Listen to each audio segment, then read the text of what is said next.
Kids Malayalam YouTube ചാനലിലേക്ക് എല്ലാ പ്രിയ കൂട്ടുകാർക്കും സ്വാഗതം. ഇന്നത്തെ നമ്മുടെ വീഡിയോ ബാല്യകാല സഖി എന്ന വൈക്കം മുഹമ്മദ് ബഷീറിൻ്റെ നോവലിൻ്റെ ഒരു ചെറിയ ആസ്വാദനമാണ്. അപ്പോൾ നമുക്ക് വീഡിയോയിലേക്ക് പോയാലോ? ലോകമെമ്പാടുമുള്ള വായനക്കാരുടെ മനസ്സിലും ഹൃദയത്തിലും മായാത്ത മുദ്ര പതിപ്പിച്ച ഒരു സാഹിത്യ മാസ്റ്റർ പീസാണ് ബാല്യകാല സഖി. മലയാളത്തിലെ പ്രശസ്ത എഴുത്തുകാരൻ വൈക്കം മുഹമ്മദ് ബഷീർ എഴുതിയ ഈ നോവൽ നിഷ്കളങ്കതയുടെയും പ്രണയത്തിൻ്റെയും കൈപ്പേറിയ ജീവിതയാത്രയുടെയും സത്തയെ മനോഹരമായി അവതരിപ്പിക്കുന്നു. ഗ്രാമീണ ജീവിതത്തിൻ്റെ ലാളിത്യത്തിനും സൗന്ദര്യത്തിനുമിടയിൽ ഒരുമിച്ച് വളരുന്ന ബാല്യകാല സുഹൃത്തുക്കളായ മജീദിൻ്റെയും സുഹ്റയുടെയും ജീവിതത്തെ ചുറ്റിപ്പറ്റിയാണ് ബാല്യകാല സഖിയുടെ ഓരോ അധ്യായങ്ങളും. വായനക്കാരിൽ അവരുടെ ബാല്യകാല സൗഹൃദത്തിൻ്റെ സാരാംശം പകർത്തിക്കൊണ്ട് അവരുടെ നിഷ്കളങ്കമായ ബന്ധം വ്യക്തമായി ചിത്രീകരിച്ചിരിക്കുന്നു. കഥ പുരോഗമിക്കുമ്പോൾ ബാല്യത്തിൽ നിന്ന് കൗമാരത്തിലേക്കുള്ള മാറ്റം വികസിക്കുന്നു. ശത്രുക്കളായിരുന്ന മജീദും സുഹ്റയും തമ്മിലുള്ള ശുദ്ധമായ ബന്ധത്തിന് ഒരു പുതിയ മാനം കൈവരുന്നു.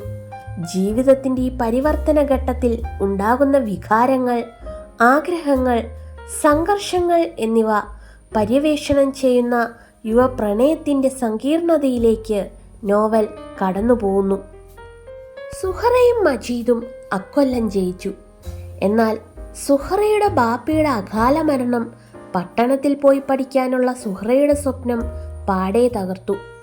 പട്ടണത്തിലെ സ്കൂളിൽ ചേർന്ന മജീദ് സുഹ്റയെയും സ്കൂളിൽ ചേർക്കാൻ തൻ്റെ ബാപ്പയോട് അപേക്ഷിച്ചുവെങ്കിലും അദ്ദേഹം അത് നിഷ്കർണം നിരാകരിച്ചു.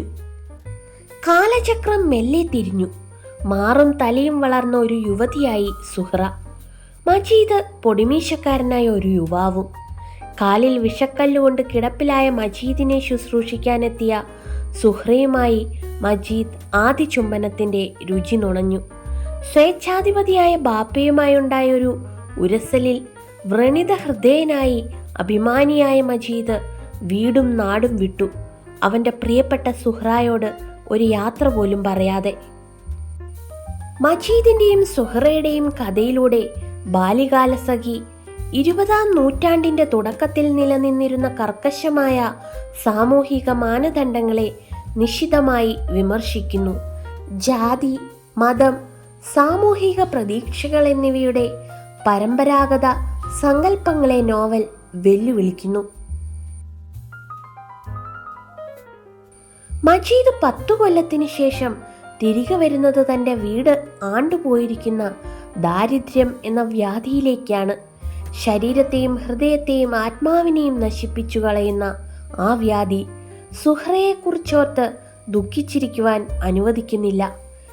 എച്ചിൽ പാത്രം കഴുകി മണത്തു കിടക്കുന്ന ഒന്നരക്കാലൻ മജീദ് 1500 മൈൽ ദൂരെയുള്ള സുഹ്റയുടെ ചുമ കേട്ടുകൊണ്ട് അവളെ മനസ്സിൽ ആശ്വസിപ്പിക്കുന്ന രംഗത്തെ MP പോൾ അവതാരികയിൽ എഴുതിയ പോലെ വക്കിൽ രക്തം പൊടിഞ്ഞിരിക്കുന്നു എന്നല്ലാതെ വിവരിക്കുവാനാകില്ല.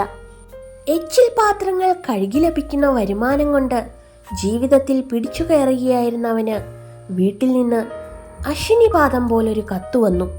അവൻ്റെ എല്ലാമെല്ലാമായ പ്രിയപ്പെട്ട സുഹ്റ ഈ ലോകത്തോട് എന്നേക്കുമായി വിട പറഞ്ഞു. വീട് ജപ്തിയിലാണ്. എന്തു ചെയ്യണമെന്ന് അവർക്കറിയില്ല. ഇവിടെയാണ് നോവലിൻ്റെ അവസാന വരികളിലേക്ക് വൈക്കം മുഹമ്മദ് ബഷീർ കടക്കുന്നത്. ഓർമ്മകൾ, ഒടുവിലത്തെ ഓർമ്മ. നിറഞ്ഞ നയനങ്ങളോടെ ചെമ്പരത്തിയിൽ പിടിച്ചുകൊണ്ട് പൂന്തോട്ടത്തിൽ സുഹ്റ. എന്തായിരുന്നു അന്ന് ഒടുവിലായി സുഹ്റ പറയാൻ തുടങ്ങിയത്? ഭൂതകാലത്തിൻ്റെ പശ്ചാത്തലത്തിലാണെങ്കിലും ബാല്യകാല സഖിയുടെ പ്രമേയങ്ങളും സന്ദേശങ്ങളും ഇന്നത്തെ സമൂഹത്തിൽ ശക്തമായി പ്രതിധ്വനിക്കുന്നു. സാമൂഹിക മാനദണ്ഡങ്ങൾ അടിച്ചേൽപ്പിക്കുന്ന നിയന്ത്രണങ്ങളെക്കുറിച്ച് ചിന്തിക്കാൻ നോവൽ നമ്മെ പ്രേരിപ്പിക്കുകയും അവയുടെ ചങ്ങലകളിൽ നിന്ന് മോചിതരാകാൻ നമ്മെ പ്രോത്സാഹിപ്പിക്കുകയും ചെയ്യുന്നു.